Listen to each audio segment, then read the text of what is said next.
Hello, everybody. Welcome back to another episode of your favorite YouTube channel and Ravens podcast. Talking Ravens all day, every day with your host, Justin P. This is episode 12 for the YouTube channel.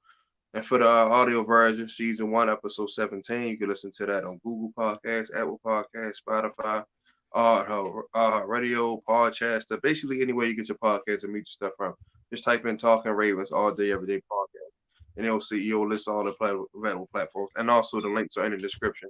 Today got my guy back on, man. The one and only man, my guy Hendo Ravens online ungatekeepers with the parentheses. Make sure you go subscribe to his channel. He has about I think about close to 1,500K subscribers. He's doing this thing over there, man. I wish he can lend me a couple hundred of them things, man. But hey, We're gonna get you there. it's gonna get there. But definitely go check him out, man. He got some good stuff going over there. And then, like I said, later on today, if I'm not mistaken, I think he's doing a roundtable with Coach Evans and guys like that. They do it every Monday around like 8:30, 9 p.m. Eastern. So y'all go check that out as well, man. So Hendu, man, welcome back to the show, bro. Thank you for having me. Glad to be back. Yes, sir. Yes, sir. All right, man. So let's get into this Thursday night game, man. So go ahead, kick it off, man. The floor is yours. Woo. Listen, I can't hold you. It was a good game, especially second half going forward. Lamar 8 for 8 passing, perfect. We finally, I can't say found our identity, but second half we ran the ball. All season long, all off season, this organization is talking about we need to be this run dominant team. That's our identity. That's who we are. But we come out throwing, and we're constantly throwing. And even in the first half of this Tampa game, we threw what 30 times, 31 times. Um, it's not us. We don't have the weaponry to kind of fulfill these needs. And I just think that when our backs are against the wall, and especially with Andrews going out. So with Andrews going out, and then last year when Gregory Roman has to actually be a offensive coordinator, he does it.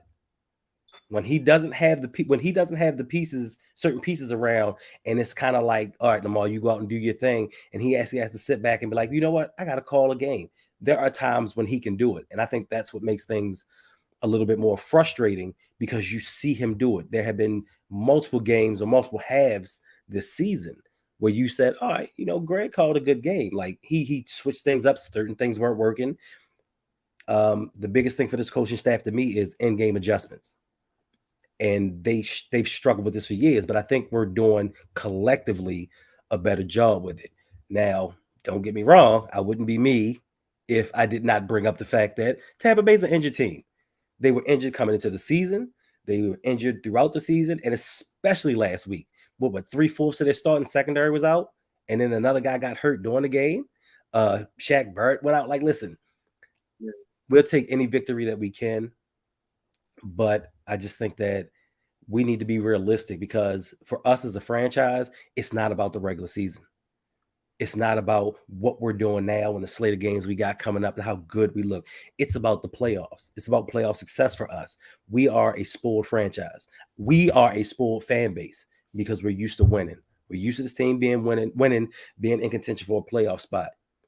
Um, if you give me the time, I have an analogy. Go All right. So, people say, oh, well, you always looking for the bad in things. And I'm not looking for the bad in things. I just expect better. I do the same thing for my kids. So it's like being a younger man and you're looking for a mate, right? You're looking for a mate. So you're out here, you're fiddling with these different women, these different mates, and it's like, okay, they're kind of giving you what you want somewhat in some areas. Some different parts. Yeah. they are. But then one day, you just, especially with social media and everything being around, you see something and it catches your eye. And you're like, this seems very interesting. It's appealing to me. All right. So you dabble with this individual, you get to know them. Perfect. They're perfect for you. They meet all of your criteria. They're an entrepreneur. They have their own business. They do what they want to do. They cook you dinner every night. So every night you come home, they cook you dinner. You say, hey, you know what? This is good for me. I'm going to settle down with this franchise type woman. You settle down with her. But then later on, you say, you know what, I got to up my game. So you up your game, you start doing things. And then 10 years later, you say, you know what, I'm gonna marry this. I'm gonna marry this. I'm gonna be married to this franchise. You marry the franchise, but after a while, her coming home cooking dinner for you, it's still great and all, but it's not enough. You know what I'm saying? It's wonderful. Take nothing from it. I've stepped my game up. I cook sometimes. My fandom is gone up, but that cooking dinner is not enough. And it's just like the playoffs. Getting to the first round and being in the playoffs is not enough. Yes, it's not everybody's guaranteed to have it. It's a wonderful thing when you get it, but we're used to that. A standard has been set for us. So now we have to expound on that and go further than just making it to the playoffs. And I think that's where my mindset always is when I look at the games and where I look at where we are as a team. Yes, this is wonderful, this is great, but where does that take us going forward? All right, man. Before I started, great analogy, man. That was just like I couldn't have come up with nothing better myself. I probably would have used a different one, but that was spot on. That was spot on. That's something that everybody can now, okay, I Connect. see. Yeah, yeah, Right. yeah, yeah. But yeah. Tampa Bay's banged up, injured. Yeah, I know. Like I said, it was down to the rookie corners, Ian McCullering and stuff like that. Shaq Barrett, who I know personally, coach of the father, wishing him speedy recovery. I'm sure I'll touch base with him sometime later on. But definitely wish him speedy. But and then it's the NFL, like next man up. Because like last year when we were hurt, when Joe Burrow was up there dropping Madden, that was on it. Did nobody care? Did nobody care? Did nobody care? Like I said, it's just what it is. It's unfortunate. That's why you got a 53-man roster and not a 22-man roster. I say it all the time. And I get what you're saying, and I have no problem with it. Like you're right, next man up. That's how it's supposed to be. But my thing is, I like to have it both ways, because when Ravens fans use last year and the injuries as an excuse, but then they say, "Oh, Tampa Bay's injured," so what? You can't have it both ways. You can't use injuries as an excuse for us as a team, and then kind of slide it by for everybody else. I just want it to be fair both ways. Now I'm a Ravens fan, but I call it like I see it. Yes, we were injured last year. I don't use that as an excuse. I'm not using Tampa Bay being injured as an excuse, but I don't want Ravens fans to be like, so what? They was injured. We was injured last year. Don't cry foul one way, but don't do it another way. I get that. No, I'm just saying, like, because and to your point, that's what I'm saying. Like, and I took the loss. I was like, we lost 6 straight, regardless of what happened. We lost 6 straight. I didn't really use injuries too much. I just Not said you, to man. myself, And when I say this stuff, I don't mean you. I know you're saying the Ravens block. Just I right. just said the only injury just was hard to overcome was 8. Everything else we still was, afloat. But hey, Right. that's what we have that. But this game was a tale of two halves. The first half was just vanilla. I almost fell asleep, and I really don't do that when we play. I was like, man, I gotta work. I'm out to take me a nap and just catch that score. Right. I see we went forward, and then I said, why not take the points? I was I said, Tampa Bay mess around and beat us like 17 or 10 or some crap like that. We look like that type game.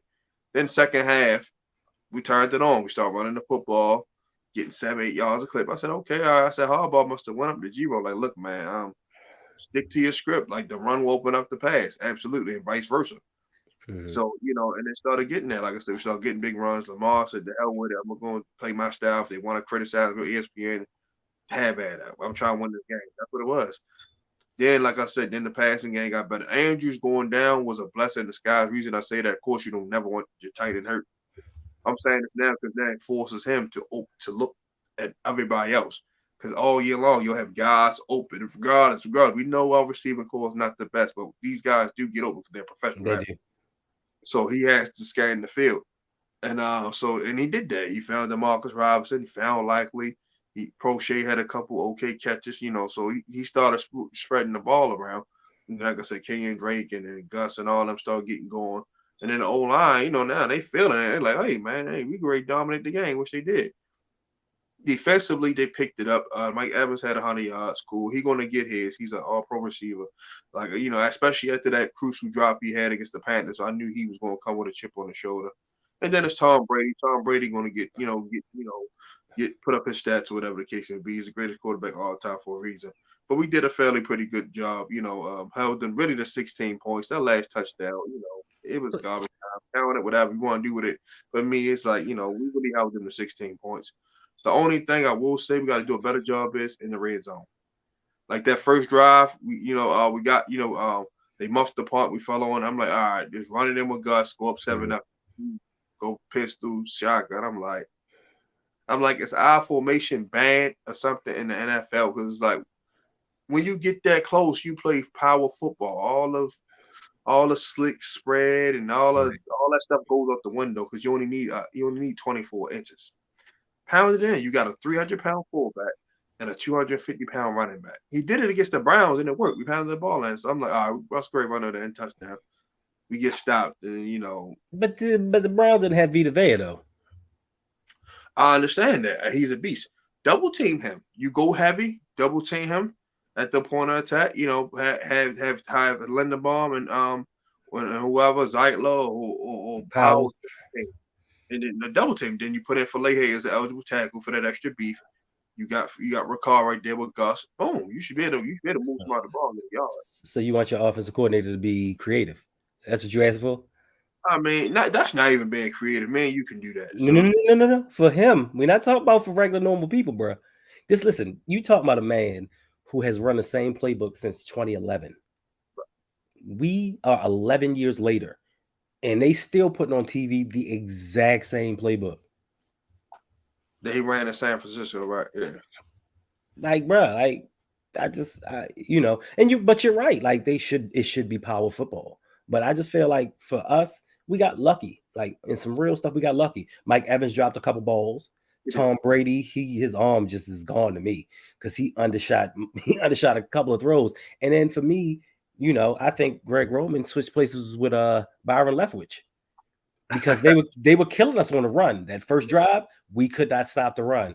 And then Byron Leftwich got hit, and his feelings was like, I'm gonna show I'm smarter than everybody else. We're gonna throw the ball.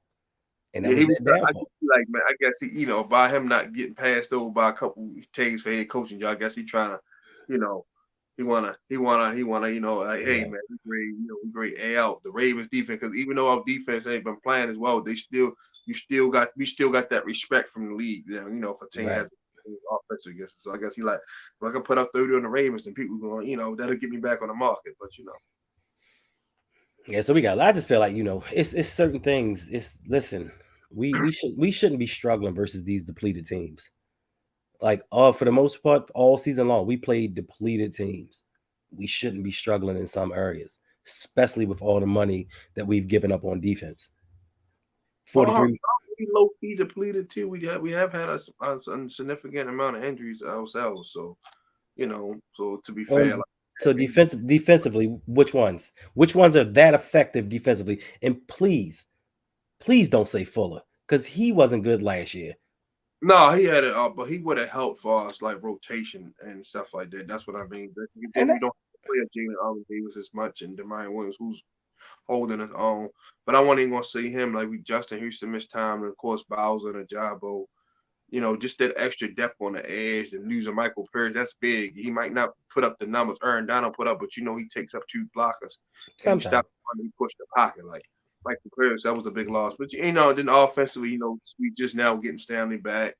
We lost a couple backs, Bateman in and out with his injury. So it's just little stuff like that. We haven't been played with it. It's bad.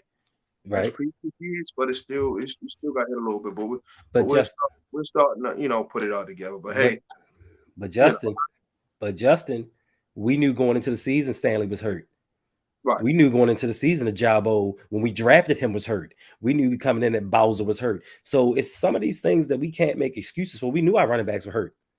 We did this to ourselves. This is the part that I can't get over. I understand injuries play a part, but we knew this coming forward, and we said, hey, we're going to take an injured right tackle and throw him in at left tackle. And then he got injured. Big surprise. He's not finished the season in 4 years. It's just certain moves that we're making that is the reason why I don't want to use excuses because we knew this coming in. We were one of the most hurt teams in the NFL last year. And we drafted an injured linebacker and we drafted an injured tight end.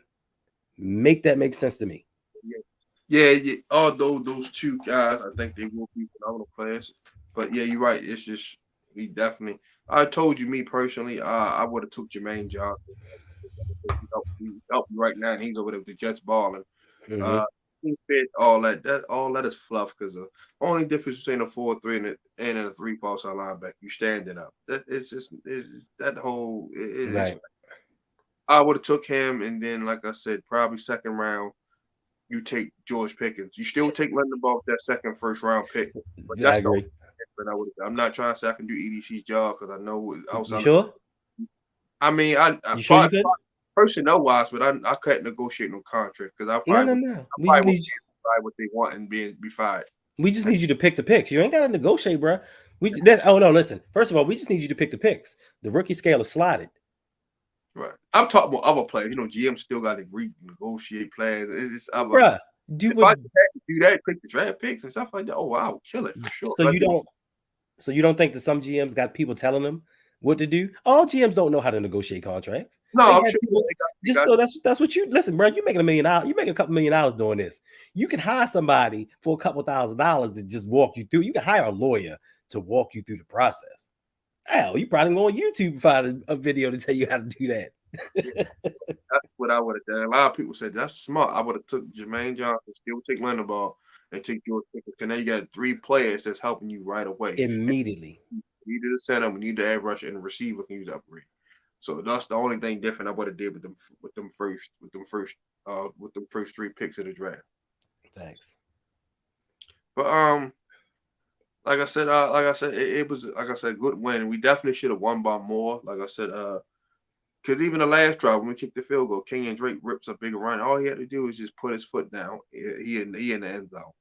So like I said, this score should have been like 31 or 34-16. It should have been a nice convincing, Right. whipping vote. But we won by 5 because they said they scored the garbage touchdown. Right. I mean, I'm not worried about. I'm not me personally. I'm not worried about the score and how much we win by because this isn't college. So you don't have strength of schedule. My thing is, are we looking better each game? Because in the beginning of the season, everybody kept saying it's week 3. Calm down. It's week 4. Don't worry about it. It's week 5. It's early. We're in week 8 now, heading into week 9. Basically halfway through the season still. Halfway through the season, are we looking better? Are we doing better defensively? We've cleaned certain things up. But are we looking better as a team for 4 quarters? I need the consistency of 4 quarters. I don't need a half because in the playoffs, and just like in the NBA, I keep saying this in the NBA playoffs, it's a whole nother level. You can't get away with the stuff you got away with in the regular season during the playoffs. And it's the same thing in the NFL. These teams are in the playoffs for a reason. And most of them, 99% of them, unless they come from the NFC least, play for 4 quarters. And even that division's pretty good this year. This year I can't even really talk bad about them this year because they're doing well. They're doing better than we are, and the Giants actually beat us. But 4 quarters, I need 4 quarters. And my thing is, win or lose, I'll take a loss, win or lose. But did you play your best football? Because teams can lose any week. It doesn't matter. But did we give our players the best chance to play? Did we put them in a position to win? Is our head coach motivating us? Because what I've seen, this head coach does not have us prepared to start off games, and he hasn't since he's been here. We rarely are ever prepared going into a football game, and we had to play catch up. There's been a few times where we came out guns blazing, like the Miami game years ago, and a couple other games like Pittsburgh opening day in 2011 when we beat them 35-7. There's been a couple games we came out and just put foot straight ass and just, handle business. But leaders, we had leaders. And so yeah, you're right. That does, Harbaugh definitely got to do a better job with that. Like I said, I've never been the biggest Harbaugh fan, still not. But his decision making has been a little bit better. I guess Steve Bisciotti pulled him in his office and shut the door, let him know, like, man, all right, one Super Bowl coach already got about it. You're not expensive. So, man, I like to play golf together. I don't care you and Eric living across the grass from each other. I don't give a crap about that. I don't see that. I don't see them firing them. But one thing. Because this is the reason why. Because they feel like, oh, you get rid of a coach that got 100+ wins, then you bring in another coach and he doesn't start off with that same success, and it's going to be like, oh, did we make a mistake? And instead of just being patient. So that's how that whole thing. That's probably why they're scared to do that. But sometimes you got to do that though. You gotta make a change because all good things come to an end. He had a good run. Like I say, it's going to be in a ring of honor. It's going to be the greatest ring of all time, no doubt about it. So, record losses. It's just sometimes you got to do that. Just remember, Tom Coughlin won 2 Super Bowls. It's been real. Mike Coughlin won Mike McCarthy won a Super Bowl. It's been real. Joe won a Super Bowl within the first 2 years. Yeah, Jimmy Johnson. Except for one. Jimmy Johnson won back to back. Let him go. Regardless, it's been real. So it's like, what do we talk? Why is Harbaugh so untouchable all of a sudden? I don't know. He's not untouchable, but Shotty just don't like change. Like some people just don't like change. Before. Brian Bennett just won 13 games. He had a bad year. Everybody got hurt, and then he came. You have a bad year, you still keep your job. We lost to a defeated Miami team. I get that, but you just went 13-3 and almost went to the AFC Championship game the year before. Right, but that was the problem. We always almost. Yeah, I get that, but I'm saying when normally a coach go 13-3, whatever happens in next year, you're good for the following year because you just went 13-3. That's hard to do. True, but Billick wasn't Bashotti's boy. He True. wasn't part of. Yeah, that was Odell's boy, right? Absolutely. Right. He wasn't part of that clique, so he wanted to bring in one of his own. And now you built this relationship with somebody over 14, 15 years, and you know what to expect from him. Whether it's winning or it's not, you know what to expect. And I just don't think that this organization is really about winning. I think it's about profitability because there's no way with the moves that we're making. And you can tell me because you and I different. We were just having a conversation off camera. You was the general manager, right? Coming off a 2019 season, Lamar surprises all of us and does extremely well. I ain't gonna say. I'm gonna say I ain't gonna say I was surprised. I was surprised he won MVP, but I knew he was coming for blood because the way how he got with the lashing he took after that Charger game. Mm-hmm. I knew he was going to work. I said he coming up for right. blood. But nobody expected that though. But my point is, after that season, do you go and surround him with talent, or do you go back to defense? For sure, because you lost the playoff game. Yeah, Derrick Henry, ran crazy and all this, whatever. But you're going to fix that. That's a must because defense is our pedigree. You knew that's an automatic fix. That wasn't everybody knew that was going to get fixed. You still, I would have definitely, hey, Stephon Diggs, whoever. Yeah. Granted, we wouldn't have Patrick Queen, but getting Diggs for Queen, you taking that all day long. I love PK. Let's be honest. You love PK. I like his athleticism. Yeah, is he the perfect player? No, he definitely messes up. But that athleticism at linebacker, that's hard to find. But I would much rather have Stephon Diggs for sure. Facts. I want to say T. Higgins, but at the end of the day, will he be the same in this offense? That's the thing. But but I would. So yeah, but make a long story short, I definitely would have made a move to get him a big player. So you see, the Bills did it once they struggled against the Texans when they came back, because nobody can get open. Right. Hey, we're gonna get Stephon Diggs. They could have drafted Justin Jefferson, but they said no, we're getting the sure thing. All right. And that goes to my point, because once again, you look at it, 2019, we couldn't stop Derrick Henry. What we do? We go out, we get Derek Wolfe, we get Calais Campbell, we shore up that line to stop him. Roderick and Metabike. Right, we put all them. Now we go into last year. Jamar Chase destroys us. So what do? We invest in a real free safety. We draft some cornerbacks. People get healthy, but nobody looks at the fact that we play in Buffalo. We scored 3 points in a playoff game. The organization doesn't say, "Oh, we need to find ways to score." They say we need more defense. Well, you just gave up 10 points to a Buffalo team with Stephon Diggs. You gave up 10 points in a playoff game. But I don't hear you saying we scored 3 points, let's get better. You'll always attack the defensive deficiencies, but you don't attack the offensive deficiencies. And that's why I say the year before, like you said, the Derek, even the Titans game, we had 15 drop passes. That is a clear wake up, like, hey, we gotta address the receiver. So, like you said, back-to-back playoff performances, our offense definitely, like I said, we scored 12 points. So we scored a total in our losses. I'm talking about the loss. We scored 15 points in those 2 playoff losses. Yes. So that should wake you up. Like, yeah, we definitely gotta get some more skill here. But we didn't. So that tells me they're not trying to win. They don't care about winning. Yeah, we should. Yeah. So I definitely, I'm not gonna say they don't care about winning. They don't want to do. Listen, I'm gonna say this: they don't want to pay the price it takes to make this team great. Like they're not gonna want to do what Les Snead did. Les Snead don't give a hell. He said, man, y'all can say whatever. Like right now, the Rams are 3 and whatever. He don't care. He just won a Super Bowl. Not you know what I mean? So he like And if I gotta have a stink year, that's cool. But we just won a Super Bowl, so we can afford to have a bad year. Justin, see you. Just why you my man, because you just the ultimate optimist. No, But no, I'm I know, no, agreeing. you are. No, I'm you agreeing are. with you. But this, I don't know, but you are. But this is my question: why does it have to be us or Les Need? Why can't it be in the middle? You know what No, I'm saying? because in the Yeah, out, I know. I'm just saying for them. they're going to look at because he's the one that's And that's what I'm saying to and the them. Buffalo GM too. They the GMs that been and Howie too. Howie they the ones that being aggressive and saying the Right. hell with the picks and what everybody gonna say. We're getting our guys. But that's what I'm saying to them. Why does it have to be either or? Just like they keep this narrative up about Lamar said he wanted an offensive line, so we got him that instead of a receiver. Well, why can't we get a I'm receiver pretty and sure offensive line? that's just they just trying to cover their behind on Of that. course they are. I'm Of sure, course. of course you want to get protected first. That's cool. Of course, that's his common sense. But I'm pretty sure he wants somebody to throw But to as well.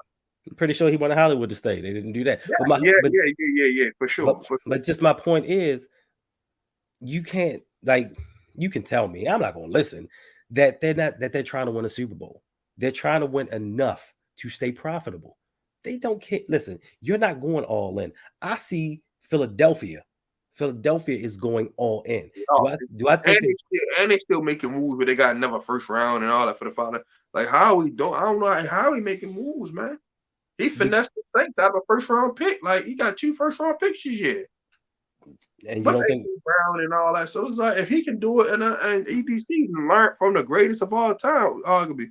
So you should be able to do those same type of strategies. nah, EDC did not learn. But Hugh I'm just Douglas, saying he's around the man for 20 something years. So obviously you should have picked up something. I'm just saying. Douglas learned up Yo, in New for York. sure, for He sure, learned. for EDC sure. didn't learn. EDC was doing something else. EDC was on his phone. Yeah. Douglas learned how to do He's it because another one. He's had a phenomenal draft, and look at them. That's why they are where they are. Unfortunately, their running back went down, but yeah, that's why they won in the way they won it. Because like I say, he's getting the right players. and that's my thing. Why did I give up these draft picks? And EDC's not hitting.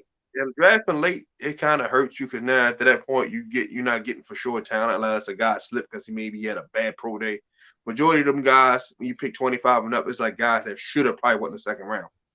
So I mean, I get that, but you telling me Creed Humphrey, we couldn't have Like, got him? like to be fair, New England their drafts have been sorry, but we don't talk about it because Belichick still found a way to win Super Bowl. So it goes like Oh, I talk about it. His draft. guys who know football like me and you see it, but the average casual fan who just Right. see them win Super Bowl it ain't gonna flash their mind. But Justin, They you can't. has been horrible, but like I said, they find a way to win. Right. No, of course, the goat was there, but I'm just saying Right. he masked all that problem, so it was like all is forgiven. But they drafting has been stinking, has stunk too. So But you can't use the 20s as a reason for not picking good talent. no, you can. No, I'm just saying. I know for sure you could because we'd have nailed some players in the late 20s. We got Red 26, but I'm just saying at that point, the cream of the crop is basically already. What about pick 14? Yeah, that one right there. Yeah, yeah, yeah. Like I said, although I'm not mad at the Kyle Hamilton pick, I would have took Jermaine Johnson, me personally. But I'm, I'm mad at the pick. You can't beat out Geno Stone. Yeah, I mean, yeah, I'm You're a right general. now, You're a right now, to be fair, but who's to say next year he might be an all pro? what's next year? Your top 15 pick. You're a generational talent. Come on, bro. Don't give me that next year because this is what we keep saying about Queen. This is what we keep saying about Owe. Just man, give him another year. Let him slide another year. By this time, Lamar's going to be gone. We're making all these moves predicated around Lamar winning a Super Bowl. And if we keep waiting year after year after next year, Lamar's going to be gone. And I think that's another reason I guess we can get into it when you feel like it. This Roquan Smith move. No, absolutely. You can. Right, the Roquan Smith move. It's a good move. It's a great move. I just felt like they should have made this move in the offseason. Everybody knew they were going to make this move. Yeah. I agree. It gives you more time to figure stuff out and all that, and And then there were a bunch of free agents that we signed and then dropped that we didn't have to pick up. It's these wasted moves and some of this now at wasted this cap time space. you have no choice but to resign them because then you'll lose your second round pick. Right. So what they're going to do now, and I'm telling you, by tomorrow, this time tomorrow, they're possibly going to trade for another cornerback because, in my opinion, they're going defensive heavy because they know Lamar's gone next year. That's a that's I don't want to think that, but it's very possible because, like I said, because for one, Bashadi gotta come up off that bread, man. Like for one, from a revenue standpoint, Lamar fills the stands. I'm there. You see it, right? So you got people from other teams that's fans of other teams where there to watch him play. I'm like, bro, you're a 49 fan. Why you ain't home here to watch Lamar? That man paid $307 to watch a quarterback that don't play for his team. That shows you. So from a financial standpoint alone, I'll get into the stats and all that. His records are started, so it ain't even point to that. Just financially alone, he really cannot afford to do that. Because then you're gonna lose half your fan base, and then people won't have a sour taste in their mouth. And by you're a businessman, you're owner, right? So you're a businessman. Mm-hmm. You can't deprive your customers with that, which is us, the fans, because we buy the merch, we come to the games, etc. So you really going to hurt your business like that because you don't want to, give up something that's going to, be worth it in the long run. It's just, I just don't understand that. And Rashad is a more business savvy guy than that. But Joe, you can pay Lamar. It's just that simple. But see, here's the difference though. But as a individual with a bunch of hubris, right? And you hear it all the time throughout the media. Yeah, the Ravens made this system to fit Lamar Jackson. They really got these dudes in this front office believing they made Lamar Jackson. I'm telling you, they really think in this front office they made him. We know different. We know that Lamar came in like this and he's making his team better. But I really do think that they think we made him and they think that he can't flourish outside of a system that we run, which is really not a system. It's just the only playbook Greg Roman knows. So once again, and a lot of this, people don't realize it's not all Bashadi. It's the NFL. You can't have this dude with no agent coming out here setting precedents. Yeah, because then I get it. Because then people going to turn to Todd France and them like, man, you can dismiss. I don't need you no more. Facts. Like, we just got Roquan Smith. He represents himself. So now we got two dudes on the team. But Lamar's going to command. Now you're cutting out the middleman. So now Todd France and Drew Rosenhaus and them guys are no longer needed. And now we don't get inside scoop. But if the scoop comes out, it could have only come from one place, and that's the team. So now we have distrust between us. Now I don't want to be, and I think that's where Lamar and the Ravens kind of are at this point. Like I think there's a little bit of distrust because why on opening day you leak it out the details of the contract that you offered me? You had all offseason to do that. And I just think with his body language, he's like, I'm tired of you dudes. Harbaugh, I saved your job. And you come in telling me why you can't give me this money? You know what I'm saying? You telling me why you can't give me this money? I just think it's just more behind it because we could have signed Lamar at $40 million a year. And we balked at that. Where we at now? 55? Yeah, it's damn near getting close to that. It's getting close to 55. And what if he takes us to the AFC Championship or the Super Bowl? Oh, you can't tell me somehow win this shit. You're done. You gotta. They don't got to because everybody gonna break that bank. So you can't trade them because they already know you're hitting the market. Well, why can't they? You really okay, bro? If you're a GM, listen, I'm gonna play this. We're not talking about us as GMs. We talk about Ravens. And I'm because somebody gotta agree on it. They can't just walk up to the Dolphins or whoever. Hey, take Lamar and give me your 4th round pick. They gotta agree to that. Listen to me. Hear me out.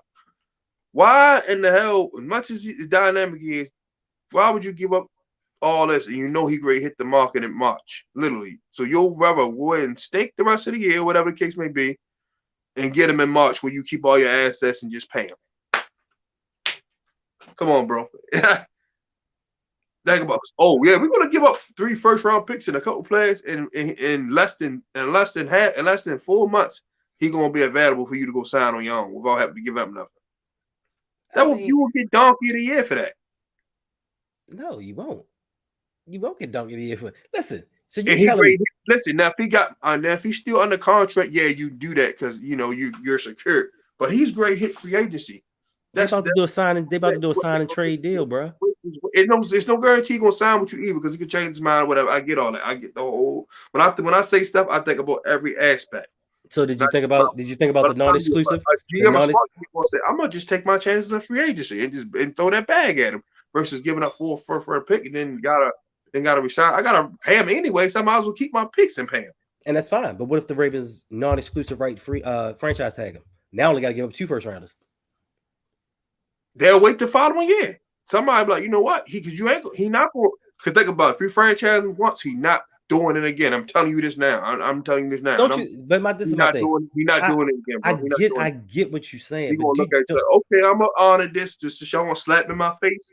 And I agree with you wholeheartedly. But do you not think that before I give up my 2 first-round picks, I'd have had somebody contact his mother and said, "Look, if we make this move, this is what we offering. After you do this, after you hit this, we're gonna sign you to a long-term deal, and this is the money." And man, these teams do this all the time behind the deal. Of course, nobody's just not just gonna give up 2 first-round picks and keep them for that 1 year and have them go somewhere else. Right. They're gonna work something out in the interim. But if the Ravens put that non-exclusive rights tag on them, it's a wrap. It's a wrap. And me personally as a GM, for 1 season, you got that right. I give it up for Lamar Jackson. No, we would because it's worth it. But because at that point, you have no choice but to sign them and make it work. Detroit would give it up. Oh, for sure. I guarantee you, just to bring the people to the stand. They got to sign them anyway. So either if they get them now or March, they can make it work. So somebody's going to do it. Like we're not worried about keeping Lamar because we have Tyler Huntley, and they feel like they made Lamar. They're going to make Tyler Huntley. We know. You know the crazy thing about that? He made his agent telling him to bounce because he not ready to sit around and wait. Do Lamar still? He not ready to wait for that. He ready to go try and go somewhere and start. I'm telling you this from a good source. Oh, I don't. Because you know he gonna feel like, bro. He know he's not better, but he gonna feel like I'm not ready to be your backup chick when I can go be somebody's man. Feel me? I mean, I don't blame him. You go. If you can start, you bounce. But my thing is this: who's gonna trade for him, or who's gonna try to pick him up? No, he's a free agent, so somebody can sign him to a pretty whatever they want to sign him to. Unrestricted free agent. Yeah, he hit.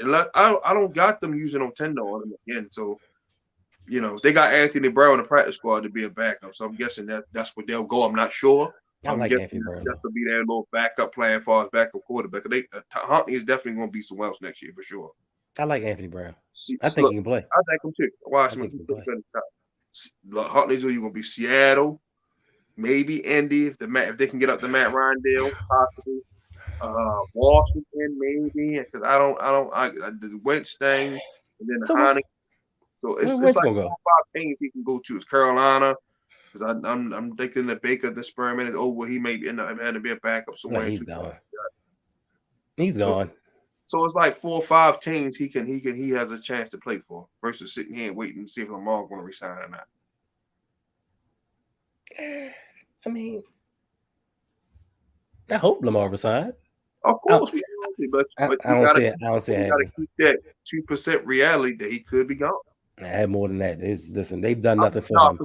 I know what you're saying, but I'm just saying they've done nothing. They've done nothing. Listen, and people can say what they want to say, and everybody has a right to their own opinion. Absolutely, and I respect everybody's opinion. But even at any job you go to, if you've been there for a little while, you know the disgruntled employees. You know the dudes who aren't happy to be there, who aren't happy to come to work, the ones who's quit any goddamn day. I don't care about nothing. You know what I'm saying? Right. You can't tell me that inside that front office, they don't know that Lamar is like, look, y'all need to get me some real weapons. You need to get me some help on the side of the ball. And every time you go out and you sign a defensive player, it's a slap in his face. Now I know it's our identity. Yes, it is, but they might come at him like, hey, but you're putting up points. You're regardless of how bad. Just let me finish. How bad you're putting up points. We're pissing away leads because we can't get that crucial stop. Now, Roquan Smith helps you get that stop because we believe you are good enough to get the ball to whoever. Like, we'll work on getting your receiver. We'll try to make something happen. But you are doing fine with what you have. Like I said, so they got to come at him like that. And Lamar. He's so cool with everybody. He gonna give everybody a chance. And that's fine. But his reply can also be, why does it have to be this hard for me? His reply can also be, you put $43 million into a secondary and you're not stopping nobody. So why do I think that this one extra addition is supposed to make a difference? That's a very valid point. But like I said, and I get it, by us having Lamar, now you know this like I know this, Hendo. this will always be a defensive oriented organization. Much as I get it. This is our first time having a quarterback. No shot to Joe Cool. I love him to death. That's my guy. Like box office. So it's like, oh shit, but people forget this this is when you look out front at the M&T Bank, who is a statue of? It's not a statue of I mean, you got a United there. Yeah, but Ray Lewis. You get what I'm going at with it. So yeah, like it's not a statue of Jamal Lewis, mind you, 2K Russia, not a statue of Shannon Sharp, not even a statue of Ogden. It's a statue of Ray Lewis. So we are always going to be predicated off having a good amazing defense. It just so happened we struck gold with getting this unicorn at quarterback.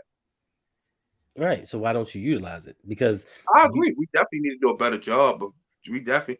I'll agree with Jose on this. Defund the defense a little bit, not a whole lot. So we just getting to giving up. Because in '96, remember, we was a high flying offense. We was putting up 40. Benny was out there doing the thing. We couldn't stop a fucking Pop Warner team. Okay. So you don't want to go back to those days because that's the days we were 4-12 and all that. So I get. That's why I say defund it a little bit. Okay, Justin. Definitely be more aggressive and getting more receivers and stuff like that. I will say. I'm not saying just. Some cats like no. We still got to stop teams not unless you want to win the game 48-45, and that's not sustainable. Okay, Justin. So 2004, 2006. To me, those defenses were better than the 2000 defense. To be honest with you, no, they weren't. Come on, bro. They weren't. Listen. Let's be real. You can make a case for. You can make a case for that, but nah. But the shit they had to go through in 2000, man. They had Trent Dilfer, Tony Banks, and then look, they went a whole month without scoring a touchdown, won 3 out of the 5 games. This is what I want you to do. This is what I want you to do for me, Justin. 10 points, and that was it. Them defenses still got. Remember, the Bengals came back on both of us on that year, and we was up big on them. That's not happening in 2000. I agree with what you're saying. They were good, but 2000, no. Listen, this is what I'm saying to you. Gave Ray them 10 points. Ball game. Listen, what I'm saying to you, though. This is what I want you to do for me, because I know you're a football dude. I know you know your stats. Research those quarterbacks that they played. Research the offenses. Research the offenses they played. I know you go there. I watched the top 10, and that's why they wasn't high. They played Surgeon when they played Achilles Smith. They played that quarterback. I understand that, but listen, in the playoffs, they played Rich Gannon, 3 points. He was still Rich Gannon. MVP that year. And he was still Kerry Collins. He was almost MVP that year. Of course, at that time, he was a top quarterback. Bro, I'm not taking nothing away from that defense. But if you really look at 2004, I get it. Troy older, but still, they done what they done, man. I get it. No. Okay, I give it. Whatever one is whatever. But my point about this is 2004, 2006. Those were great defenses. Great defenses. And what did we do? And 2003 was a good defense. And what did we do with them? Yeah. What we do with them? Yeah. Since we want to talk all-time great defenses and defensive team, what we do with those? And these were all-time great defenses. What we do with them? We didn't do nothing. We didn't do nothing. When we got to the playoffs, what happened? Nothing. We got to the playoffs. The playoffs in 2004. Man, we lost to Pittsburgh that would have got us, and we beat the Dolphins. And then somebody had to lose. Remember? And then we went 9-7.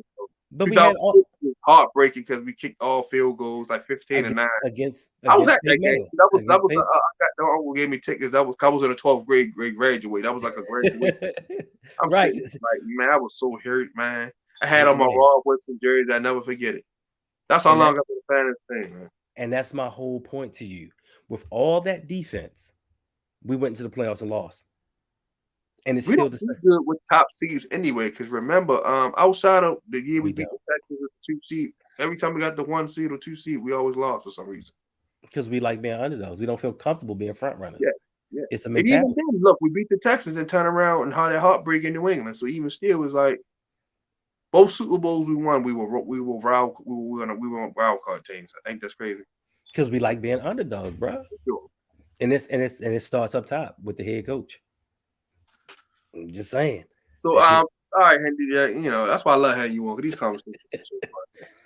So what players did you have in your mind that we should have probably took a swing at, the trade deadline? Jeez. I know you got somebody. I know you can't sit here and be all you. I know somebody. Listen, it could even if it's realistic. If us to throw some names out there. All right, so Brandon Cooks. Oh, that's doable. That was doable. Nah, man, these do 18 and $13 million. It's You not could doable you could make that work though. Here go Ham coming on. for the offensive side of the ball. Yeah, you can make that work. You can restructure and all that. But I think look. We done seen the Rams have negative cap and make it work. So I think the cap is cap. Raven said. No. Who made it work? The Rams GM and all. I'm just saying. Right. No. But you've never once said the Ravens made it work. Listen, the New Orleans. Everybody got the same guidelines in the NFL, unless I missed something for us cap salary cap. So except for the cash over cap stuff, but yes. Yeah, I mean, but that could have been. We could have made that. We could have structured. We could have, We don't play that, bro. Listen, so from I think it was 98, 97, something happened. So once Ozzy kept pushing those contracts forward, and we got in cap hell, and we led the league in dead money, the Ravens were like, never again. We will never lead the league in dead money again. And ever since then, we stopped fucking with the cap. We stopped doing certain things. We always stay close to the cap, and that's about it. Right, but we not playing with that. So for you to say we can take Brandon Cooks and his 18 million and his 13 million for an offensive player, we'll never do that. Never. What's going on, okay? Brandon Cooks, who else? Chilling. I'm just listening. I'm just okay. Can y'all hear me? I'm sorry. Yeah. No, we can. Good. I'm sorry. Brandon Cooks. Well, Jerry Jeudy. I take. It depends on what they wanted for Jerry Jeudy. I'm thinking a second or a third would have been. They know they're not getting the first for him. I would not give up a second for Jerry Jeudy. We already got receivers. Because we got receivers that can't catch already. We don't need another one. You're right. You guys will get but at least he is the best of the worst because he can get open and eat fast. That's fine. We had that with Torrey Smith. He could get open. I think Jerry Jeudy much better polished route running than what Torrey was. You are 100% correct. But I don't need you to get wide open to drop the ball. We have Rashad Bateman for that. That's true. All right. So who else? DJ Moore, of course. That's unrealistic. I would love. Yeah, listen, we should have drafted him. All that, like you just said, he making more than what Cooks makes. We ain't get that. Who else? Like Denzel Mims, possibly. What? Yeah, I'd give up a 6 for Mims. Yeah, because I don't know what's going on over there, but I think a fresh start can be. I like a big target because in the red zone we got enough 5'11" guys. No offense to them, but I just think we need another 6 foot plus receiver that can contest the 50-50 ball, stuff like that. Just my opinion. Clarence Moore. I get it. Brown. I get it though. But even they had size is not a skill. Size is not a skill. Even they had their little moments here and there. we don't need moments, bro. We need players. So off season, the Ravens sat down at their press conference and said, "Look, we are a size, speed, and weight team." I have never once heard them say we are a can he play team. They're looking at these variables and intangibles. I need you to get guys that can play. Give a damn how tall he is. I don't care how much he weighs or how fast he runs. Can he play? And that's the one thing that we seem to keep overlooking with these draft picks. Now, Marcus Williams, we did good on that one. But aside from that, these dudes aren't making it. How many offensive linemen, how many third-round picks have we wasted on offensive linemen? I told you, Ben Cleveland, he got out of witness protection program. They let him on the field. I still ain't seen nothing from him. Tyree Phillips, gone. Ben Bredesen, gone. Like, we need to stop worrying about certain things and actually look the film and say, does this man make us a better team? Is he going to improve?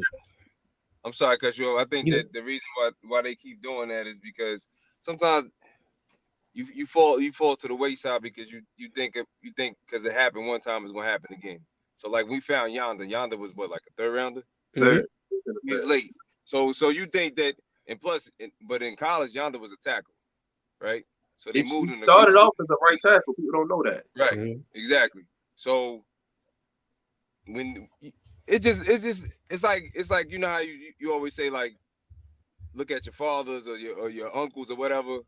Oh, they can't adapt. They still on that old shit. Like, you trying to, like, I'm just gonna give you an example. My pops got an iPhone, right? I had to teach him how. He always want FaceTime, but then it be them times that FaceTime, he put the damn shit to his ear, like I can't hear you. You see what I'm saying?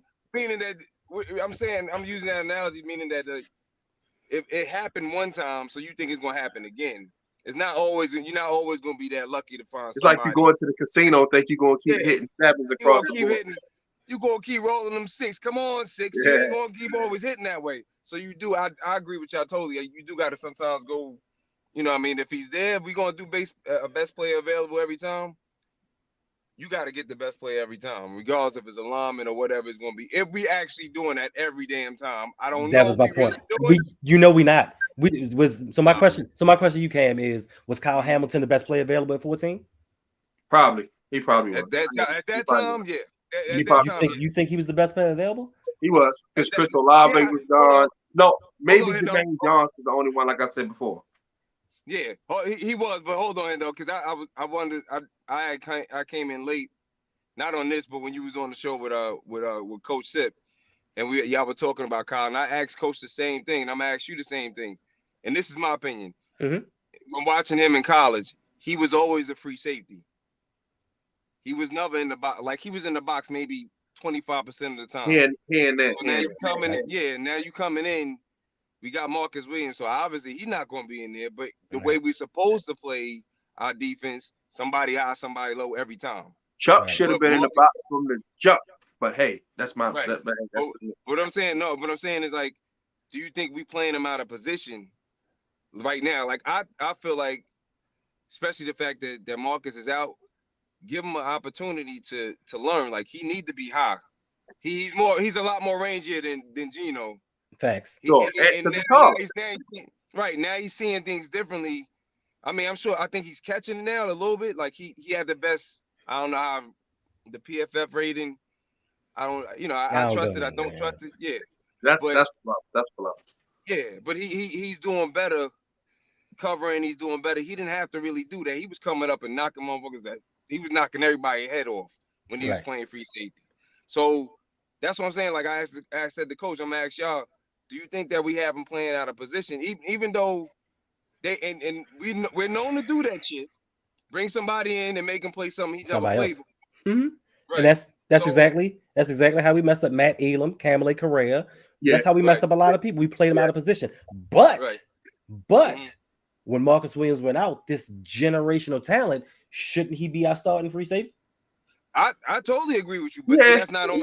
But do you think that's not on him though? You think that's on because of the fact that the concept they're gonna put Geno there opposed to him?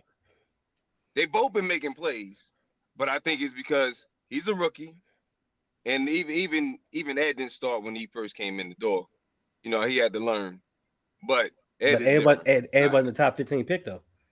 No, he wasn't. But Ed is still a fucking monster. He was. But he wasn't. But my thing is, if you felt like he was this generational talent, Geno Smith is making plays, but you can see he's a step slow. I give him credit. He's doing the most with what he's got. He just ain't it. And I'm not really a Kyle Hamilton fan, but I know he can do better than Geno Smith. I agree with you totally. That's why I'm like, all right. So remember the pass interference in the Cleveland game? And Geno ran into Peoples it was by accident, but you gotta be well aware, right? It's another play. I'm saying to myself, I know damn well Kyle would have got over there because how rangy he is. And when Peoples caught the ball on Peters. Now I know that the coverage was high anyway. My thing is this. I know you playing center field. Who am I? I'm just gonna ask y'all. If I'm playing free safety, who am I leaning more to? The person that just came off the ACL, or the motherfucker over there that's been locking everybody down? Who? Just a smidge. We play. Just act like we in the center. I'm going after the dude with the ACL. Right. So I will be leaning just logically, just leaning towards a little bit more towards Peters. You know what I'm saying? Just because, and it's nothing against Peters. It's just that. Everybody know of an ACL. It's gonna take Peters a good year to be back to Peters. Even though he's been showing glimpses of it, it's still gonna take a full year. Next year. Plus Marlon playing lights up. I'm sorry. If ain't nobody gonna say it, I'm gonna say Marlon playing lights up. No, Marlon balling, yo. Marlon balling. He playing lights up. Yeah. And the only reason Evans was getting off on him because his hamstring was fucked up going into that game. If you got a bad will, it's gonna happen. You know what I mean? So take him. So he's gonna catch a couple passes. But remember the year that they did play each other, he locked his ass down. Oh yeah, 2018. Yeah, strapped him up. He locked his ass Mhm. down. So only reason I'm giving Marlon a pass because he got a bad will right now. He needed the 10 days off. Marlon doing his But thing. yeah, he definitely doing. He definitely. I think if I'm not mistaken, I think he number 1 or 2 between him and Slay. Him, As far Slay, Gardner, and all them, they like all top in the Mhm. grade as far as coverage. top, But to answer your question, though, I definitely would go with Cal for one, 6'4". Yeah. That's going to take up half the seam. So when you try to throw to a tight end that's 6'5" and all that, with his cleats only 6'5", and then you got a 7-foot wingspan. So that right there is going to make a quarterback hesitate to put the ball certain places because now he can come over the top. Remember the play he made against Florida State last year? I think it was in Florida State. It was Florida Yeah, State. it was Florida State. Like I said, that size and length, you can't teach that. So I would just, if you make a couple of mistakes, cool. Like, just let him play. Like, say it's like when you play a quarterback. If you throw a couple of interceptions, go ahead. He got to learn. Nobody learns nothing being on the side. It's Yeah, just, I mean, we all agree on that. Let him play. Let him get his little kinks out the way, man. Like, he's a rookie. He's not going to come in and just straight beat the next Ronnie Lott off the rip. So let him play, get his mistakes out the way, and we'll see the play.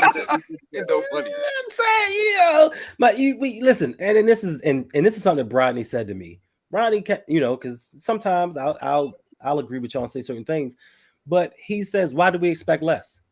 Because Micah Parson came out, and I don't hear nobody saying, let's give him a year and wait, he ain't gonna be the next Lawrence Taylor. He's making his bid. Right. Why are we always making excuses? I'm going to say this for one simple thing: different strokes, different folks. Facts, but we as Ravens fans tend to make excuses for our players. We just tend to make excuses for our players. Yeah, right. I'm not making excuses. Like not saying you are. Not saying either one of you are, but just. And you're right. Let them play. Find out what you got. And that's my thing with the Ravens. I'm tired of this playing this cat and mouth John Harbaugh doghouse. I don't play rookies. You drafted him 14. Your starting free safety is injured. Let's see what we got in him. Yeah. And it's not. And to be honest with you, I know he gonna mess up. Everybody does. Like I'm saying, he's gonna mess up. But every time you can see something about the pop. Like every time he get close to the ball, I'm just waiting for him to take one of them shits to the house. I know he's gonna do it. It's just that and he's smart. You know what I'm saying? Mm-hmm. He's doing stuff that if you give him the chance to play where he's supposed to play, because I've never seen him play in the box like this in college. Like even when him and Love was there, Love was playing strong safety. He was playing free. So he didn't really start playing up close to the box until like last year.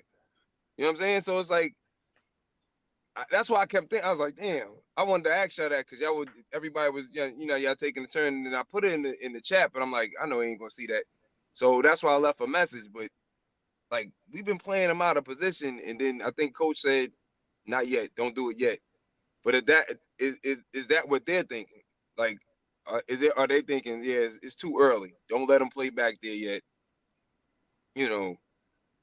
Let him play in the box. It'll be easier. He only have to cover at XYZ. I mean, shit, as far as like covering tight ends, he's doing a decent job. Mm-hmm. You know what I mean? But it might be for confidence. Huh? It might be just to get his confidence up. Because scheme wise, tight ends on average 6'5", 6'6". We're probably only outside of us, Dallas, and I think maybe 12 teams. We got a safety that's over 6'2". Tight ends are normally gonna be bigger than your safety, so we got to use. That's why we got to use that to our advantage. Now we can't expect. Now when we play the Chiefs, I'm just saying, hypothetically speaking, will Travis Kelce still catch passes on? Of course, but now it won't be as bad because now he can still get in there physically, man up and knock a couple passes away. Or as soon as Travis Kelce catch it and bring him to the ground because they're basically the same size. Yeah, but Hamilton can't tackle though. So versus Dino Stone getting dragged across the field by Travis Kelce and Chuck getting dragged across them. Kyle size will play a difference because and getting the pass deflection. So just little nuggets like that. I hope so. But let me ask y'all this: Chiefs traded for Kadarius Toney for a third. Y'all think we should have tried to I think EDC should at least called and got in on that. I'm gonna go with no. Okay. Only because it's a third round. Yeah, and all that. I get it. No, only because it's a third round. Listen, if anybody knows me, I don't trust two things. I don't trust players from Notre Dame, and I don't trust Florida wide receivers. Off the rip. Florida wide receivers is my number one. Every time they get to the league, you have this hype and this promise, and they always let you down. Now you can say Percy Harvin, he did for a minute, but got hurt. He got hurt. His migraine. Full stop. Notre Dame. Look at Ronnie Stanley. Granted, the injuries. I get all pro. There are exceptions to every rule, right. But I just but say Zach Martin. You know. Oh, listen, Harrison Smith. There are exceptions to every rule, but I just personally don't trust players from Notre Dame. I got too much stuff. Miles Boykin, Chase Claypool. I know you said we should have made that move for Kadarius Toney. Elaborate. Because I didn't think about that as far as like the receivers from, if you're talking about the history, but don't do you about to see Hendo, you acting like the Ravens office right now. You think that you're gonna find the same thing in the third round. So I'm trying to get somebody a pass, boys. No, but real talk, like I because it's a conditional, what is it? The comp pick, right? So it's really a 4th round pick. So yeah. So it's really that in the 6th. But now after getting Raquan, I'm like, I keep going. Now you can't just pick something like that now because you're gonna be drafting. You gonna be like the Rams waiting until Friday to draft. Exactly. So getting Raquan, I'm like, okay, I'm glad we didn't get him. So, that's the only reason I'm saying it. But he was. Go ahead. I'm sorry. No, you go ahead. Yeah. No, for me, like I like Kadarius as far as it's getting potential. Like when he on. Yeah. His potential, like when he didn't get hurt, he was on his shit that one game he had like back-to-back games, he had like 12 catches, like 200 yards or something like that. He was getting busy last year, man, his rookie year. Like before, the times that he played. That's look, I'm in Jersey. That's all these motherfuckers was talking about. But I say, you in John's country, so I know you know everything about him. Bro, let me tell you something. All right, because you don't even know this history. All right, I grew up a Giants fan. I stopped being a Giants fan when my cousin got drafted to the New England Patriots. Played under Parcells. His name was Dwayne Sapp. Play outside linebacker. Right. So I was just rooting for him. Right. I was always a University of Miami fan, so that's what drew me to the Ravens anyway. I'm okay. There you go. Hendo, don't be mad, brother. I know you like Florida State. All right. That's right. Tell him, John. Stop, man. We talk about the Ravens. Only joke I know that like Florida State is a Cowboy fan. That's my cousin. So I can't do nothing else. But I'm like, it got to the point where like that's how we play. Even when I played ball in high school and in college, that's how we played. So that was like do that mentality. So that's what you go to, right? But just going into that, like these dudes, they be waiting for a hope and a prayer. The cats that I be around like that are Giant fans. So they just were hoping a prayer. Oh, Kadarius Toney gonna be this and that. And I'm like, I kind of agree, but I don't agree because Odell is special. So don't compare him to that dude. Right. But the times that he was out there, I was like, this motherfucker's a problem. I was hoping that we was going to draft him. I'll be honest with you. I was like, I hope we draft him. I didn't think we were going to get Bateman. I didn't think it was going to ever happen. I thought we were going to draft him or we got Wallace. He was the other person I wanted. But they not giving him, he not getting the burn that he need to make any type of impact. But every time you throw the ball towards his way, he catching it. You give him a 50-50, he getting it. He just got to get the opportunities.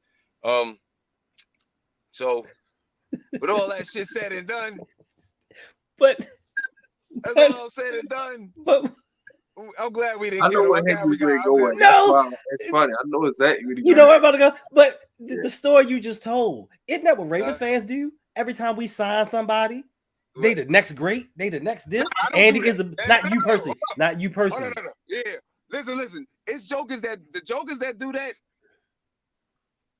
Hendo, you play ball. Yeah. That's why. When the jokers that play ball, don't do that shit. I don't know who may be listening to this later. Don't get your feelings hurt.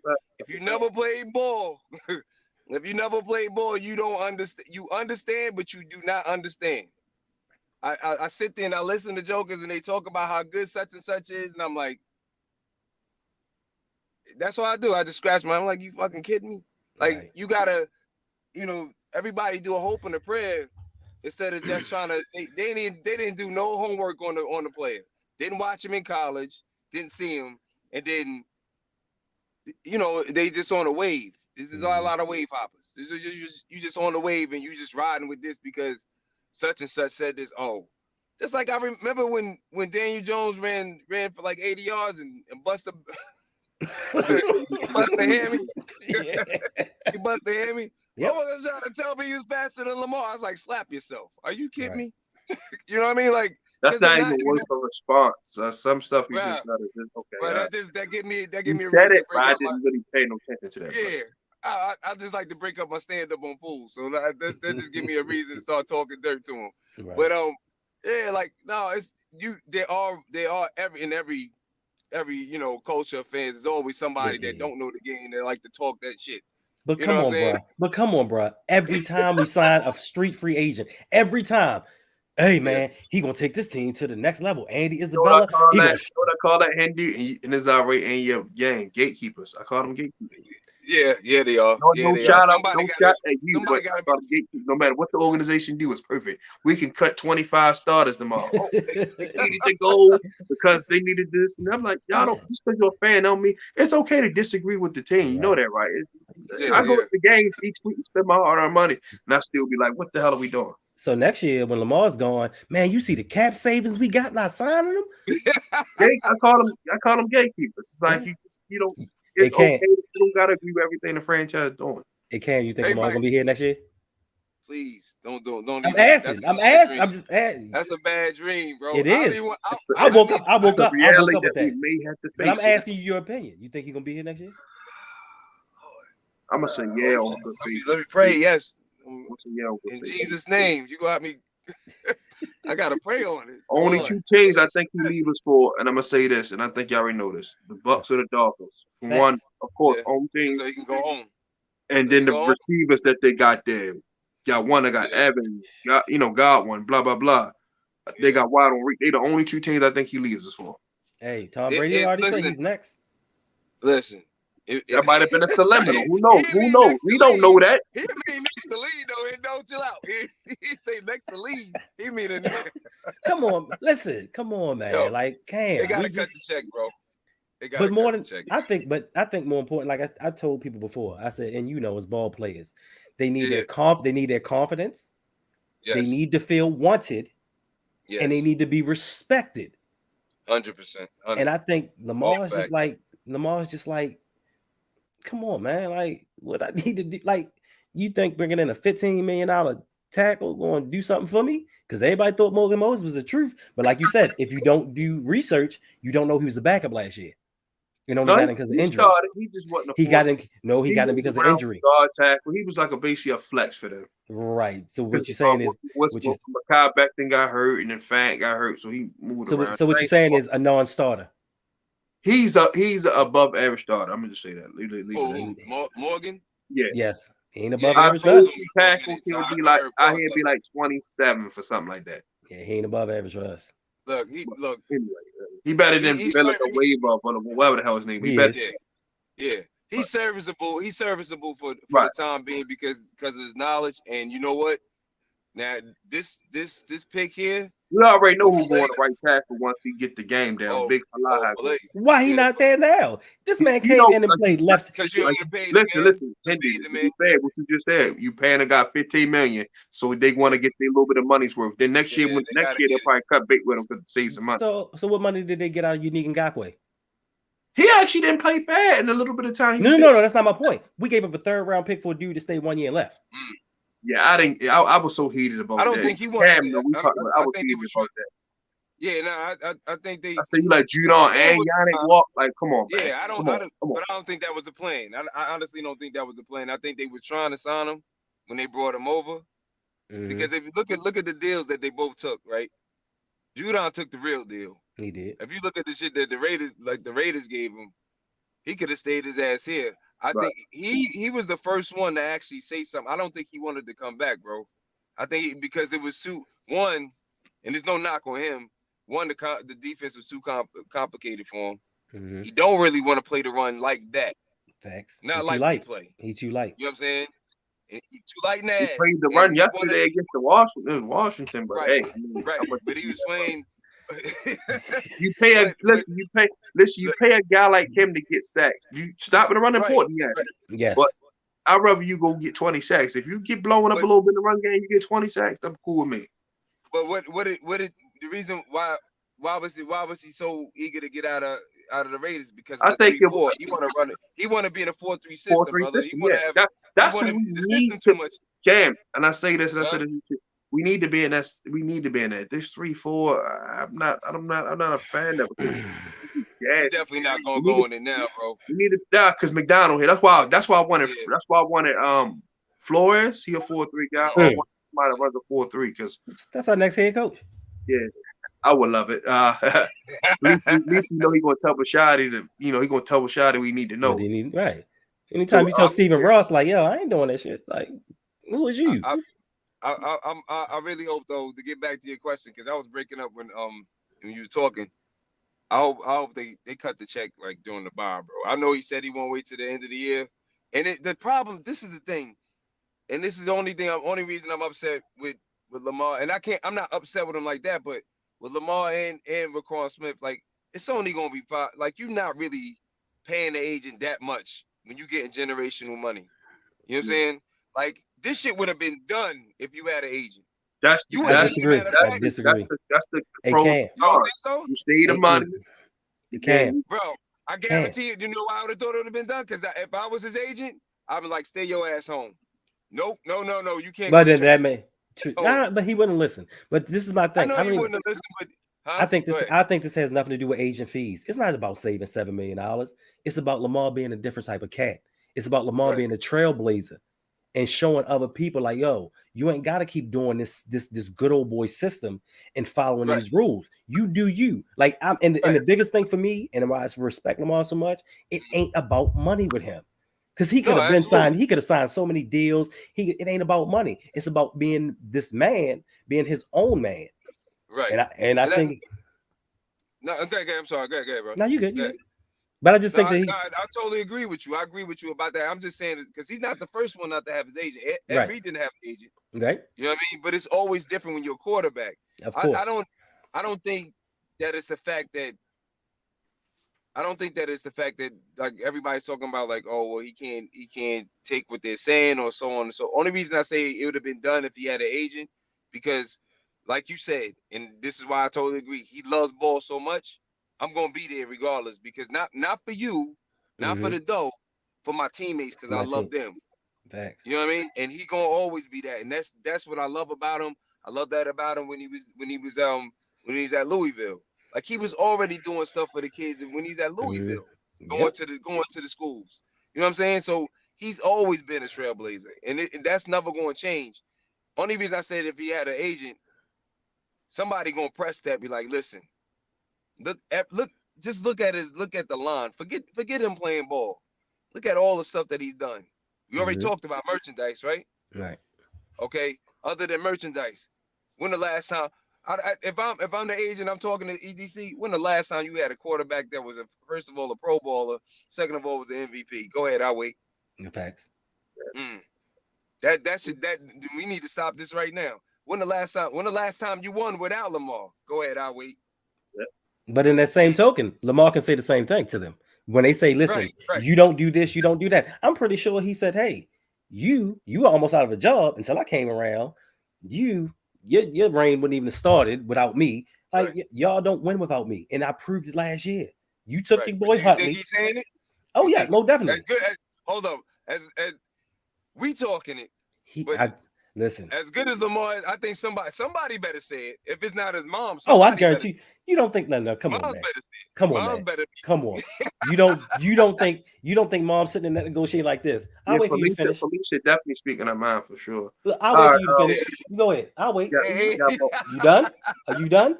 It's my turn now. Hold up. I'm telling you. I got like 10 minutes left. Let's get to this last segment. How good, bad, and ugly. We're gonna wrap it up.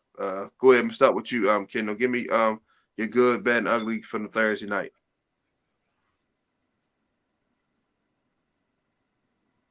Go ahead. Huh? It's on Oh, you, Henry.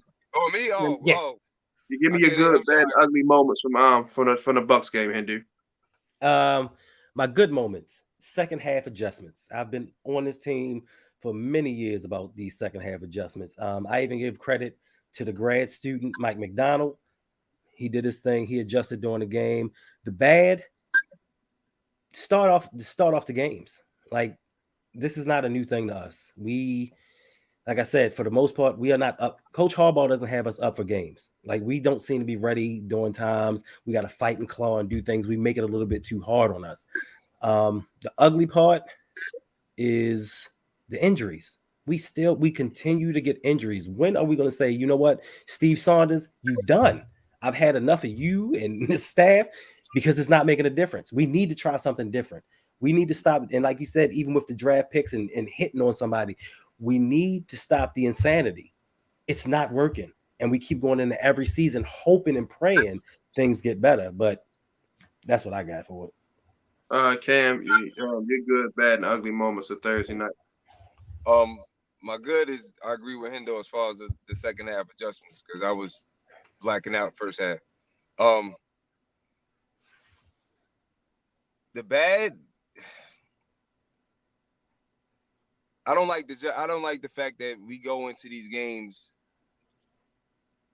with so many tight ends and we got so many receivers on the shelf, or we don't have so many receivers dressed. Like, we only had 4 dressed for this game. We had 5 tight ends dressed, including the running back. I mean, including the fullback. So I understand that you going out there and you spreading them out, because technically Mark Andrews and likely are like receivers, granted, right? But now what happens when your best receiver go down and your best weapon, period, goes down? I'm talking about Mark Andrews. So now you thank God, this is the good thing. This is the other good thing. Thank God Lamar started to learn to trust everybody else. But he said this in his press himself. We got to start making plays, because they asked him about James Prochet and Tylen Wallace. He said we had to start creating plays to help them showcase their talent. So at least give me some. Like, we don't need 5, bro. Pat Ricard should not. As much as we run, and I know that, but that doesn't mean that we can't run from the spread. I understand that they want to throw the ball, but give him some opportunities to throw the ball to somebody else, somebody that's out there. Like, he's doing less with more. He's been doing less with more since he was a rookie. Give him something. My whole thing about, and I know I'm trailing off a little bit, I'm sorry. My whole thing about, I don't care about, the only reason I wanted us to get a receiver, not because I know we do need, in my head, we do need a top tier receiver. That'd be great. But my whole thing is about depth. Like, the injuries. It goes back to the the injuries. The injuries is what's killing us. So what you going? You got Isabella and you got Jackson over there, and they both in street codes. Like, what we doing? Give me your bad. That's my bad. What we doing? We got 3 receivers. My ugly? Yeah. You pick. Andrews is one, but we still got a fullback on the team? Huh? We still got a fullback on the team in 2022? Yeah. No, I played fullback. I know, man. That's why I said it. I know. No, bro. So we ain't gonna do that. I love Project Pat, but he should not be up there as a receiver, though. Yeah. Look, this probably should have been good. I like the fact that Lamar showed some fire when he got in Pat Ricard's behind about, like, bro, that was a touchdown. What you doing? Get the hell out the way and do your job. Like, I'm glad. But man, it's a lot of things that's ugly right now. Look, man, I was yelling at, I'll be yelling at my TV. I don't know. You still be in that competitive spirit, right? Because we all played, right? But I'll be yelling at my TV even when we winning. Like, this made me feel like Joe Flacco was playing quarterback. That's how I've been feeling this whole season. You understand what I'm saying? I guess Lamar spoiled me, because when Lamar's going, we ain't losing. Like, when he on, he on. You know what I'm saying? But this whole season is not because of Lamar. You know what I mean? He has messed up from time to time, but, it's just the way things are going. It just made me feel like he even said it himself, like, yo, I just wish we ain't got to make you bite your nails all the damn time. Like, I've been feeling like I got to get my cardio right, bro. I got to get my cardio. When Flacco was here, I had to get my cardio right. I think I was in better shape then than I was now. Because you got to stress. You got to stress every game, B. You don't feel like you're going to win. You know what I mean? It's like, damn. You know, you got testimonies? That's one of them testimonies. Every time you win a game with Flacco, that shit was a testimony. I can testify for the Sunday. You know what I mean?